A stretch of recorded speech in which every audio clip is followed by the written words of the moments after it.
আসসালামু আলাইকুম রহমতুল্লাহ। একটা পাত্রে যদি কিছু ডায়মন্ড এবং কিছু মিশ্রির দানা রাখা হয় আর তাতে যদি ইঁদুর প্রবেশ করে, মনে রাখবেন ইঁদুর কখনো ডায়মন্ডকে চুজ করবে না। মানে ইঁদুর সেখান থেকে বেছে বেছে মিশ্রির দানা নিয়ে গিয়ে তার গর্ত ভর্তি করবে।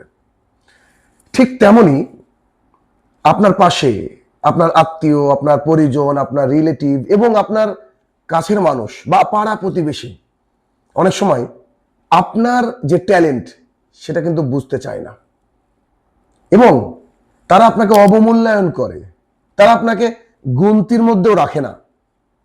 তখন আপনি কষ্ট পান, তাই না? না, আজ থেকে কষ্ট পাবেন না। কেননা ইঁদুর কখনো ডায়মন্ডের মর্যাদা বুঝতে পারে না, ইঁদুর মর্যাদা বুঝে মিশ্রির। অতএব আপনার আশেপাশে যারা আপনার ট্যালেন্টকে এখনো মূল্যায়ন করতে পারেনি, এখনো আপনাকে সেই জায়গায় আনতে পারেনি যে জায়গার যোগ্য আপনি, তাহলে বুঝে নিতে হবে যে আপনার আশেপাশে থাকা আপনার রিলেটিভস হোক অথবা পাড়া প্রতিবেশী, তারা সেই ইঁদুরের মতো। হ্যাঁ, তারা ইঁদুর।